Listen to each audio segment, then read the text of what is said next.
Good morning, guys, and welcome back to the channel. And right now it is about 4 days out from Hyperfest. Today is just the all-around packing day. It's the only day that I have to get ready, and it is Sunday. The night before Hyperfest, I'm gonna go ahead and put a new battery in this car. As you guys know, my handy dandy trustworthy jump box has been going through it for the past year or so, jumping this car. Like I said, guys, this was kind of like a last minute decision. So at this point, unfortunately, I won't be able to do an oil change or the spark plugs or anything. But once we get back from Hyperfest, that is going to be the first thing that this car is going to get.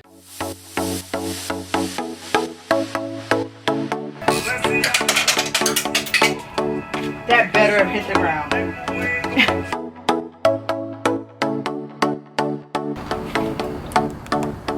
What?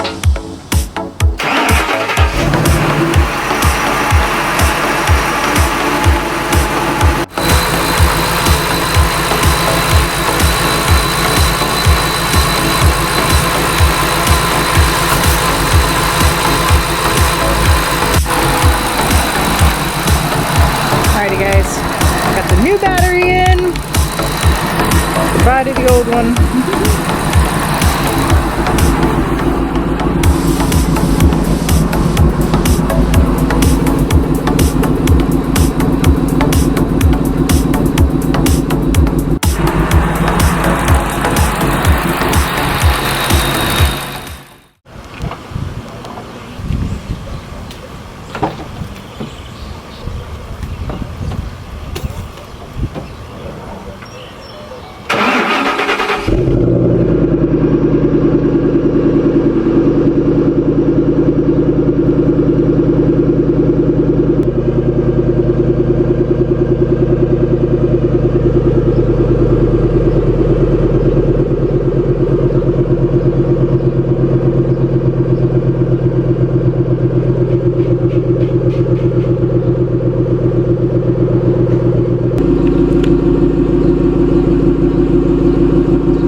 Alrighty, guys, so we are back from Hyperfest, and boy oh boy was it such a blast. I got to see so many different builds, so many beautiful track cars. All in all, overall, Hyperfest, you just can't go wrong. Hyperfest is so much fun. Honestly, the rain held off for the whole weekend. Shout out to Mother Nature. It just worked so perfectly. It did rain, I'm not gonna lie, but it rained at the right times to where we didn't have to cancel anything, didn't have to move anything. I even got a ton of compliments on the Shelby.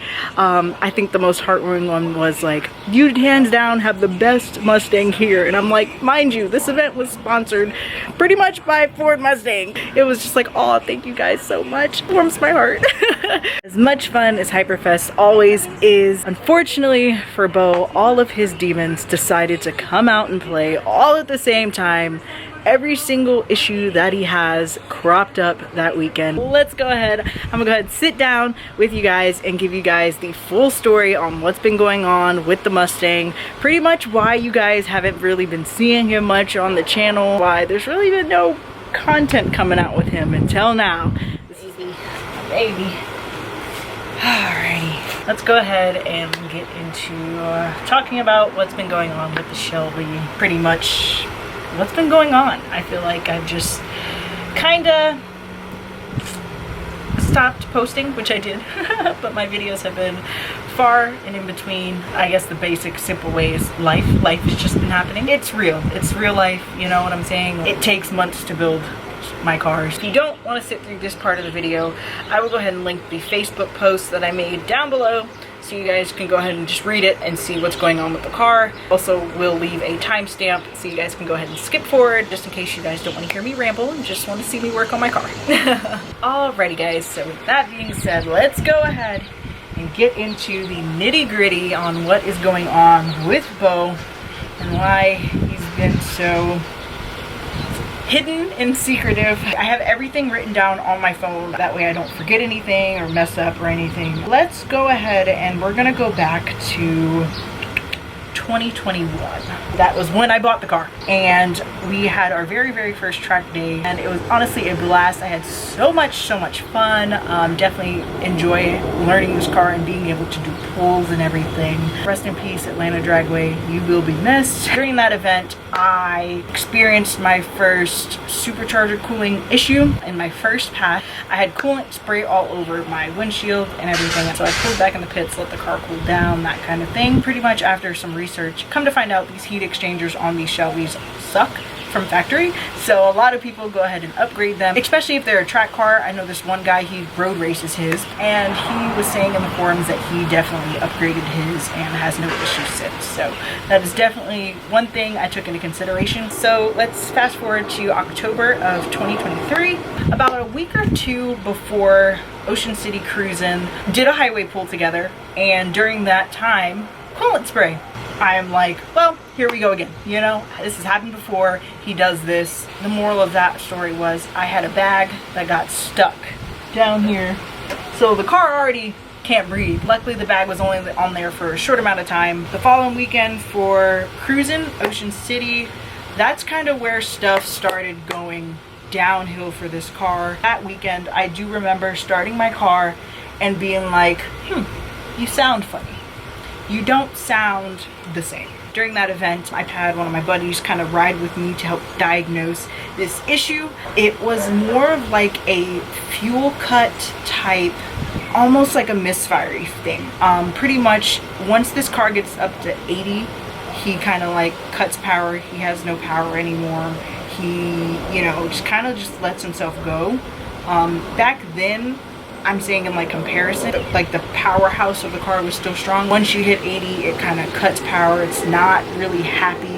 He's like struggling. It's like like really struggling to keep going, to put effort into going above 80. We started to assume it was like a fuel pump issue. He was telling me that the secondary fuel pump in these cars like to go bad, so that they start to, I guess, necessarily like act up or obviously not work. It kicks on when the car is under load or under power.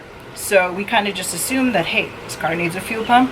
Then a couple weeks later, we went to World Cup finals. At this point, this car is obviously running terrible. The car is now, we're at November of 2023. Now I have here that this is when the car started loping. It's kind of like a hollow type run. I'm pretty sure you guys can hear it as well in the startup clips and everything. It's not like the crisp Trinity I remember this car being. It is very a throaty, hollow running. He won't, still at this point, won't go over 80, and he stutters. Like, it's a very bad stuttering.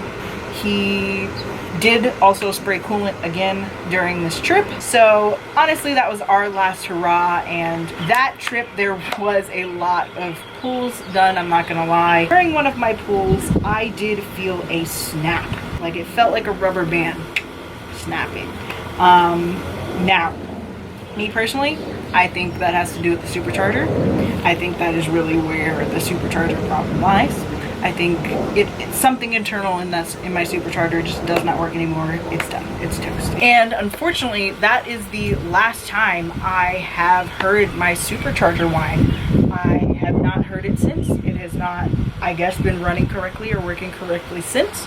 So it's very sad because I watch back those videos all the time. And I'm like, oh, that's like the last time I've heard my car whine. So yes, I have not heard my car whine in months. After that event, I clearly was like, well, the Mustang's done. That's pretty much how I ended 2023. And then that leads us to lovely Hyperfest. Now, I'm pretty sure you guys are like, what are you thinking? Like, why would you think the Mustang would be a good idea to take after all these problems? And honestly, I don't know. I felt like I think I was just gonna have some FOMO maybe. This is where everything just kind of boiled down to get on the way down, but I left the house a little bit late. So I pretty much booked it to about 2 hours, 1.5 hour drive. So I booked it that whole time. Take from it what you will. Weird thing about it was the car was now overheating. Normally it's the supercharger, so you know, as it's happening, I'm like, oh, it's just the supercharger. But we pulled over to go get gas, and oh my god, it was now the car is overheating. So the meter was fine. It didn't ever get hot or anything, but it definitely was starting to boil, which really set like a big concern across the board. Also, the supercharger was not going into boost anymore, or is not going into boost anymore. I cannot go above 10 psi.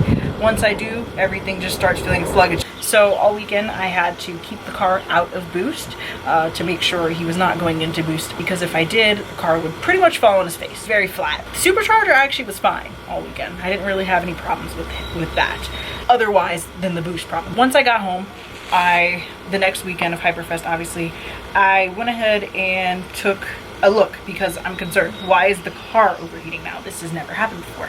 So pretty much upon investigation, turns out my fans aren't working. My fans aren't coming on. So luckily there was really like no traffic on the way home. And I do have a video as well.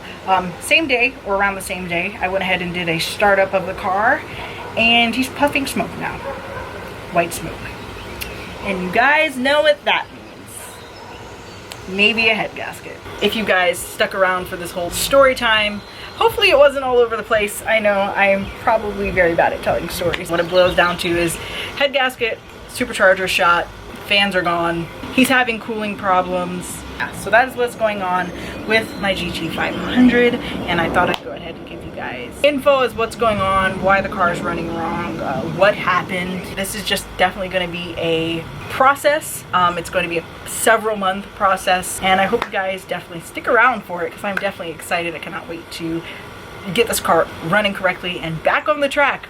We gotta get some track days in, okay? Alrighty guys, so it is a week later, and I get to work under this cover for some shade, because it is once again very hot. I'm gonna go ahead and pop the hood. Honestly, check out the fan relays and just make sure that they're actually okay as to why the fan's not turning on, because I don't want to run this coolant test with a car that's about to overheat. I gotta clean that for sure right now.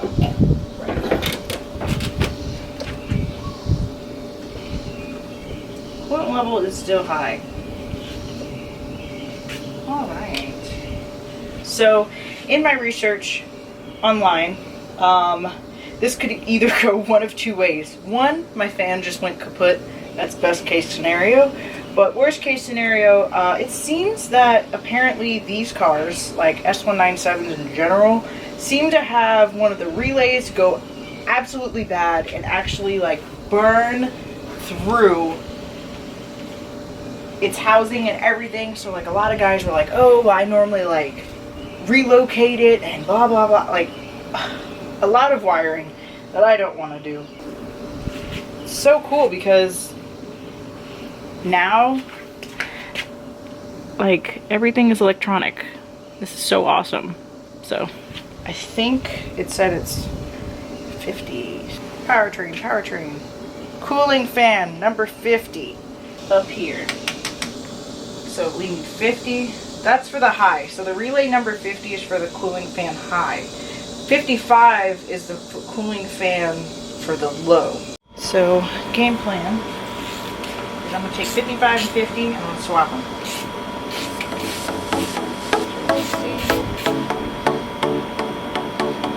Come on. Ford Motor Company.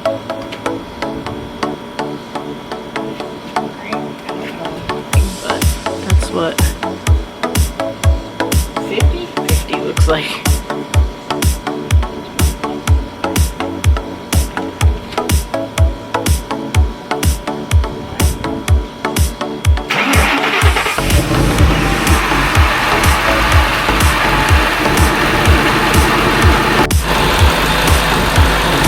Wow.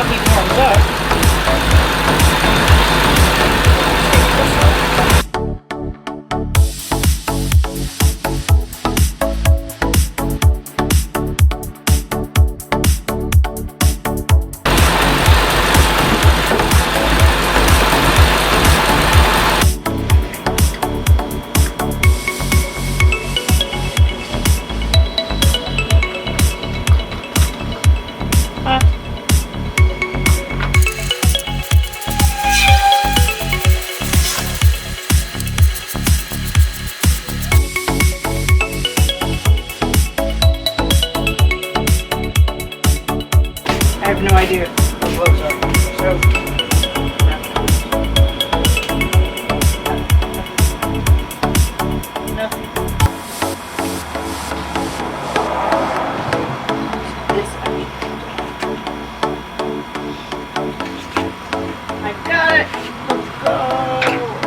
I've been struggling for 15 minutes.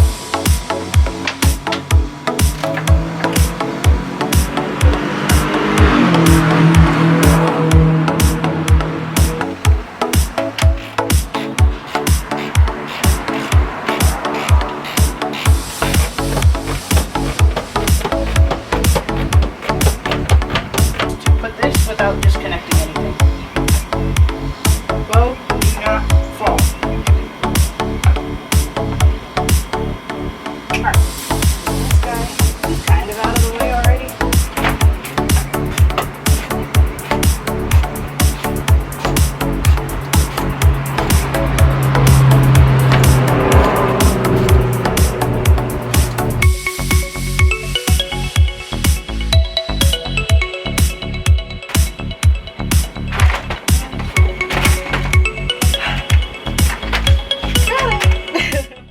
That took me a little bit longer than I thought. This connector, this was giving me trouble. I couldn't figure it out for the life of me. So got the fan out, and you know, I'm actually probably gonna take some air and like blow all of this out because this is so disgusting. So that's the plan. And then now that I got this out, I'm gonna try to test it to see if this even comes on or if it turns on. I just realized this as I took the fan out. Good job, me. But the fuse for it is going to be number 7.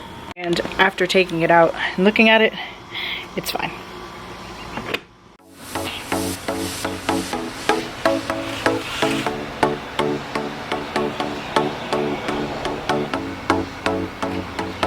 I think it's on there.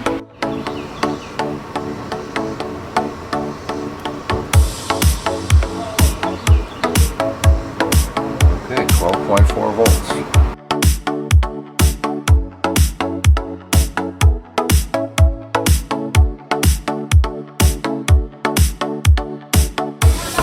Nope, nothing. All right. Good, good, good, good, good. How do I know which is the negative?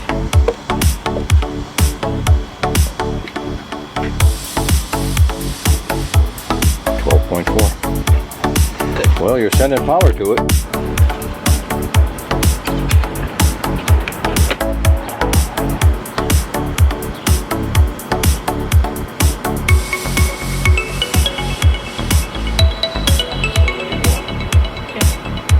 That's okay.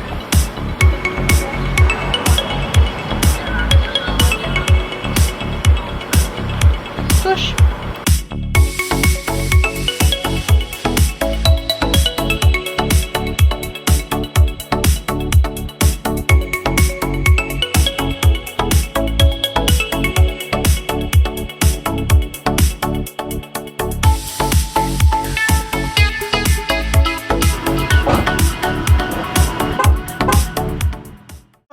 Alrighty guys, so that is it for today for the Shelby. We went ahead and tested all of the relays, and then we also tested the fuse, which was number 7. I don't know if I said it right before, but went ahead, tested everything. Everything tested fine.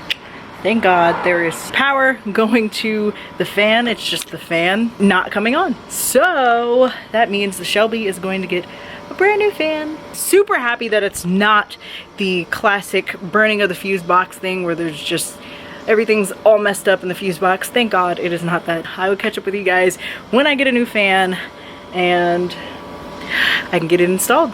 Alrighty guys, so it is about 2 weeks later and I finally got the fans in the mail.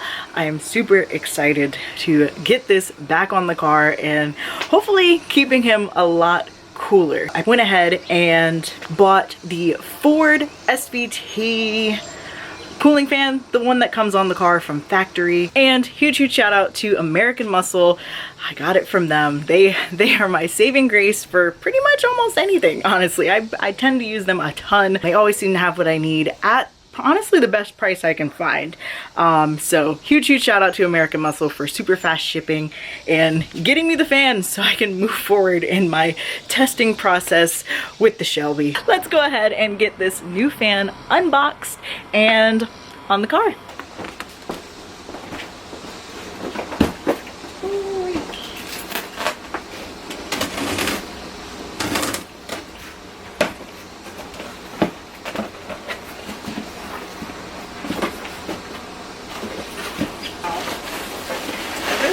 Pull this out right now, but let me see it.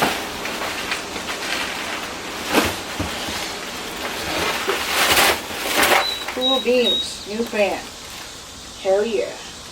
I'm gonna leave it in the box until I put it on.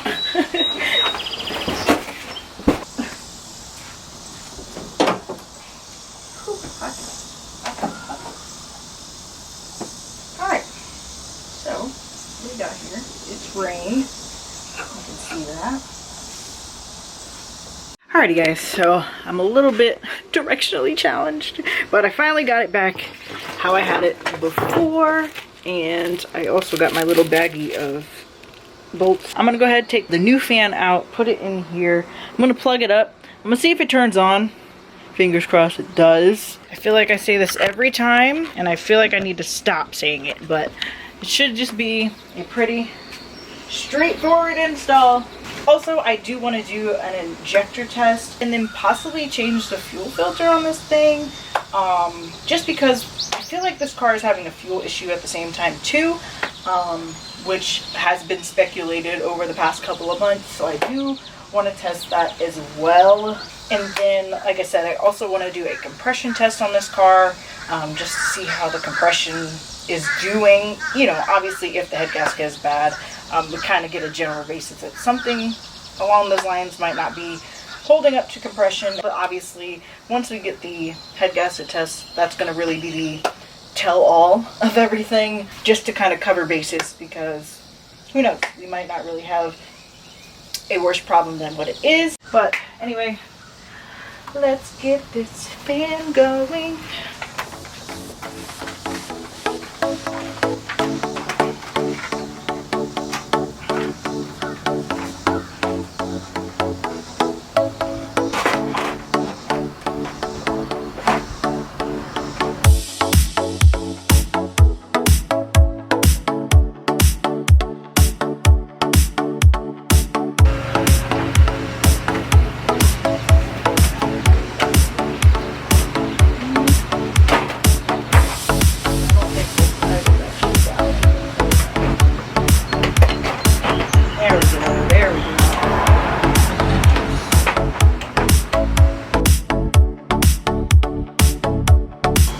I absolutely hate this button. Well, let's turn the car on and see these fans come on. Woo.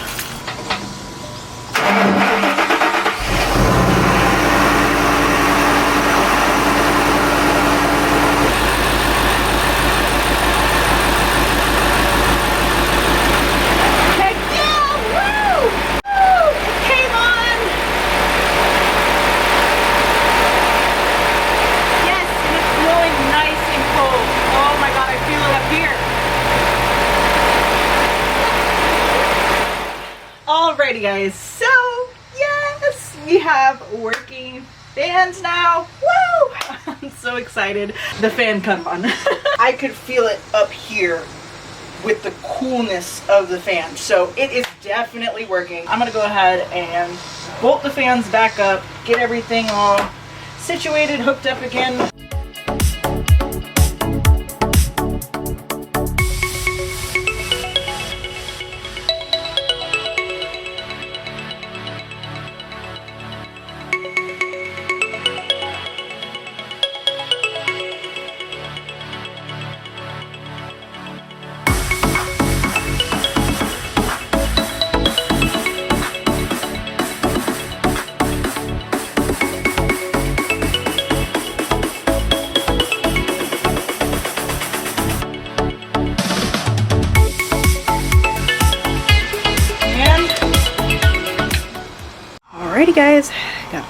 fan on. It's like the cleanest thing in here, which is like the funniest part. But yeah, got the fan all on, everything hooked up, good to go.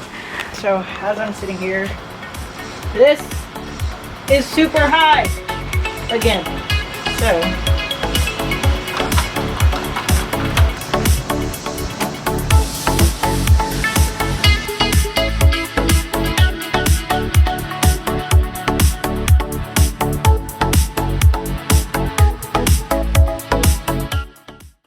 alrighty guys, so I got some of the coolant out of here, pretty much to the minimum line. And as you guys can see, I have caused a big mess. I had to take the headlight cover off because I was just spilling coolant everywhere. Like I said, I am beyond happy that the Shelby finally has some fans, and that way he can finally cool himself off and take a chill pill. But with that being said, I'm gonna go ahead and close the video out here.